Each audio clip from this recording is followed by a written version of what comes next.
O Ivan Melo, Bruna, essa aqui tu comenta. Entendo que a autoficção dá liberdade ao escritor recriar os fatos, não sendo obrigado a ser fiel à realidade vivida.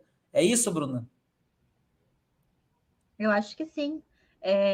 Eu sempre falo, né, que quando a gente decide que a gente vai escrever ficção sobre uma história que aconteceu, passam a ser duas histórias, né? A gente tem uma história aqui que aconteceu com a gente, e essa história vai estar sempre lá na data tal, com as pessoas tais, bababá, do jeito que foi. Mas quando se transforma em ficção, é uma segunda história, né? Então, os buracos que tiveram na vida, porque tem buracos na vida, a gente vai preencher com ficção.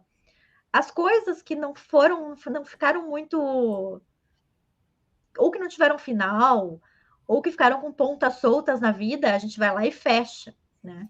Às vezes, coisas que a gente queria que fosse de outro jeito, a gente vai lá e faz como a gente acha que poderia ter sido, né? Então, eu acho que a primeira coisa é a gente se libertar daquilo de que tem que ser a minha história tal e qual aconteceu. Não, não tem que ser. Tem que deixar de ser para a gente e ser em função da literatura, né? E para ser em função da literatura, a gente precisa dar esses recheios com a ficção, né? A gente precisa e é difícil, porque a gente é muito apegado, né? A gente é muito apegado, mas aconteceu assim, né?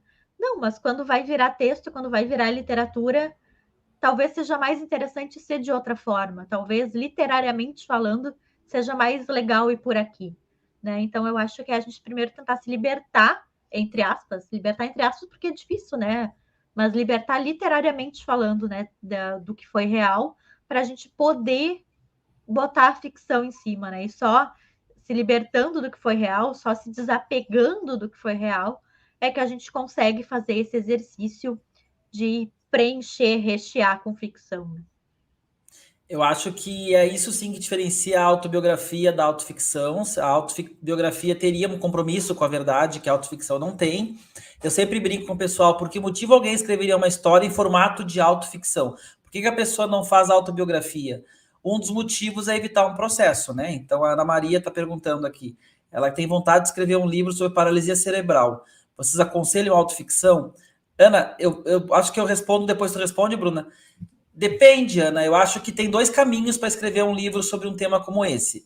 Um é o caminho da não ficção, que poderiam ser crônicas. Eu acho que as crônicas em forma de relato funcionam melhor, talvez, do que um relato longo sobre o tema, mas aí é assumir o caráter não ficcional do livro, né? Fazer um livro de memórias, um livro de relatos, ou partir para a questão da autoficção, partir para a questão da ficcionalização.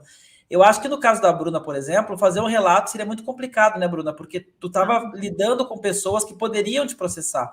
Porque a tua percepção dos fatos, talvez eles tenham outra, certamente eles têm outra. A Bruna não é uma coisa que tem documento, prova, é só o relato da Bruna. Eu acho que é bastante diferente o meu caso do caso da Ana Maria, justamente por isso, né? Porque o caso dela, não sei, né? Ela só me botou ali da questão da paralisia cerebral. Me parece uma coisa dela que não envolve pessoas que vão odiar ela se ela escrever. Pelo menos é a sensação que eu tive agora.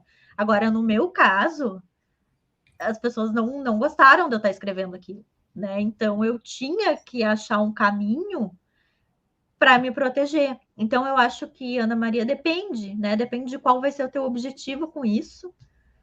Mas é E uma de como, exposição, né, Bruna? de Porque no como que tu momento que a está Ana Maria posicionada na escreve. história. Oi? No momento que a Ana Maria escreve um livro de crônicas, de relatos, falando sobre ela mesma, é uma exposição muito grande da pessoa. Ah, sim. Na ficção sempre tem dúvida. Será que isso aconteceu ou não aconteceu? Eu E isso acho é que muito muda. legal, porque isso vende, viu? Isso vende pra caramba. A fofoca vende. Essa coisa de o que é verdade e o que não é. É muito legal esse jogo com as pessoas. Aí era a minha segunda frase, quando perguntam, então por que escrever autoficção, dizer que é inspirado em fatos reais e não simplesmente fazer uma ficção? Porque o livro de autoficção, inspirado em fatos reais, tem um lado voyeur do leitor que ele acaba sendo mais vendável. Esse é o outro lado. Ana, depende. Eu acho que são dois caminhos. Acho que depende se tu gosta de escrever ficção e narrativas ou se tu gosta mais da crônica. Os dois me parecem bem razoáveis. Acho que ambos funcionariam.